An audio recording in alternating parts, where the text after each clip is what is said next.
En tant que débutant en programmation, combien d'entre vous sentent que l'informatique n'est pas faite pour eux? Ça va faire bientôt 1 an, voire 2, que vous enchaînez les cours à l'université, les vidéos, tutos sur YouTube, mais vous sentez que vous n'y arrivez juste pas. À chaque fois que vous vous retrouvez devant quelque chose à coder, vous ne savez juste pas par quoi commencer. Pourtant, vous savez très bien c'est quoi une boucle, une fonction ou une variable, mais c'est comme si vous oubliez tout dès qu'on vous met devant un écran. Si tu te reconnais dans ce que je viens de dire, bienvenue sur ma chaîne. Je m'appelle Youssef, je suis développeur et j'ai la solution pour toi. J'ai une question pour toi. Est-ce que tu penses être plus intelligent qu'un ordinateur? Si la réponse est non, là déjà est le premier blocage qui t'empêche vraiment de progresser en informatique. C'est vraiment quelque chose que je reproche beaucoup aux universités et aux écoles traditionnelles. Ils n'expliquent pas à quel point les ordinateurs sont stupides et c'est vraiment que des outils qui ne font qu'exécuter ce qu'on leur a demandé de faire. Et en tant que débutant, on se retrouve facilement à penser qu'on n'est juste pas assez intelligent pour la tâche, alors que c'est juste la méthodologie qu'on ne nous a pas montrée. Cela m'amène à un autre problème que je trouve important de mentionner, c'est que la programmation ne consiste pas à faire de la mémorisation. En tant que débutant, on a tendance à se dire que lorsqu'on aura réussi à mémoriser un langage au complet, on pourra faire absolument tout ce qu'on voudra. Malheureusement, c'est pas trop nécessaire parce que de toute façon, il y en a des centaines et des centaines de langages, de frameworks qui existent et qui continuent de sortir à chaque année. Donc, tenter de mémoriser une syntaxe va juste te faire perdre ton temps parce que de toute façon, même à l'endroit où tu vas travailler à l'université ou dans tes projets personnels, tu peux te retrouver avec des contraintes où tu es obligé en fait d'utiliser autre chose que ce que tu connais déjà.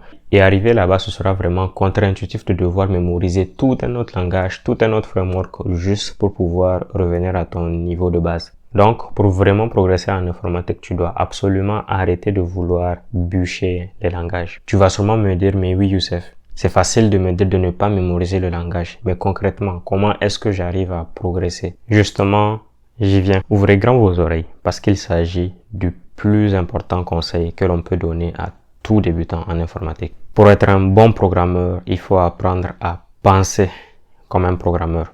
Les débutants pensent qu'ils ne savent pas quel code écrire. Ce n'est pas vrai. En général, ils ne comprennent pas vraiment le code à écrire. Ils ne savent pas le problème qu'il faut résoudre. Ils cherchent à trouver comment faire avant même de savoir quoi faire. Si tu te sens perdu au moment où tu tapes sur ton clavier, c'est peut-être que ce n'est pas encore le moment de le faire. Il faut d'abord s'arrêter et réfléchir.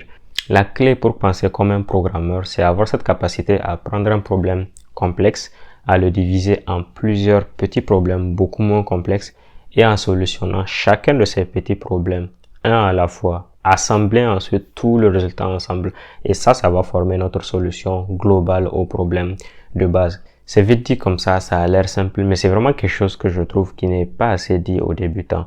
C'est pas assez explicitement mentionné pour que la personne comprenne réellement qu'il faut se poser avant de coder quoi que ce soit, tenter de découper le problème en plusieurs petits problèmes. Et lorsque tu as tes toutes petites solutions, là est vraiment le moment où tu te mets à coder. On va faire un petit exercice ensemble. Prenons comme exemple mon jeu de tic-tac-toe que j'ai fait il y a quelques semaines. Pour ceux qui n'ont pas vu la vidéo, allez la voir juste après celle-ci, ça me fera vraiment beaucoup plaisir. Bref, Ultimate Tic-Tac-Toe à 9 dimensions. En tant que développeur, si vous devez réaliser cette tâche sans vraiment aucune autre instruction, comment est-ce que vous allez l'approcher? Mettez la vidéo en pause et tentez de faire l'exercice en même temps que moi en répondant dans les commentaires. Sachez qu'il n'y a pas de bonne réponse. L'idée, c'est vraiment juste d'essayer de découper un gros problème en tout petits problèmes plus faciles à résoudre. Personnellement, je vois déjà 4 sous-problèmes. Premièrement, être capable de faire une représentation graphique du jeu. Ensuite, gérer les interactions avec les joueurs pour leur permettre de placer des coups. Troisième problème, implémenter la logique de jeu pour savoir qui a gagné sur une des grilles 3x3. Quatrième problème, c'est aussi implémenter la logique de jeu, mais cette fois-ci vraiment pour le jeu à 9 dimensions au complet. On ne s'arrête pas ici, on peut diviser ça en plus petits problèmes encore. Prenons par exemple le troisième problème où il faut faire la logique de jeu pour un tableau individuel 3x3. On peut découper ça en plus petites étapes. Par exemple, prendre le symbole qu'il y a sur chacune des cases. Ensuite, être capable de voir quelles sont les lignes formées par des cases de même symbole. Ensuite, quelles sont les diagonales formées par des cases de même symbole, etc., etc., etc. Vous pouvez faire cette étape de découpage de manière indéfinie, du moment que ça vous amène à un problème que vous voyez qui est réalisable, que vous comprenez assez. C'est vraiment par ça qu'il faut commencer. Ça fait 5 ans que j'ai commencé à coder et jusqu'à aujourd'hui, c'est vraiment l'un des conseils qui m'a le plus servi. À chaque fois que je me retrouvais devant un problème assez compliqué et que je ne faisais pas ce travail en amont, d'être capable de découper en plusieurs petites étapes pour savoir quoi faire et dans quelle étape le faire. Je me retrouvais à perdre du temps, à ne pas savoir dans quelle direction j'allais, à juste être frustré parce que je n'avais aucun avancement. Mais c'est vraiment juste une question de méthodologie. Ça s'apprend avec de la pratique.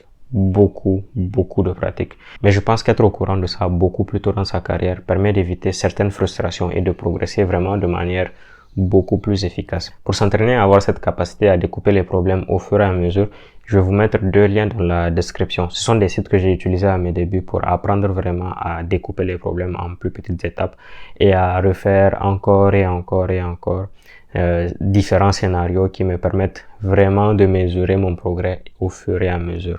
Bref, c'était tout. J'espère encore une fois que cette vidéo vous a plu. N'hésitez pas à me mettre dans les commentaires qu'est-ce qui a marché pour vous lorsque vous étiez en train d'apprendre à coder ou qu'est-ce qui marche présentement pour vous dans votre apprentissage tous les jours.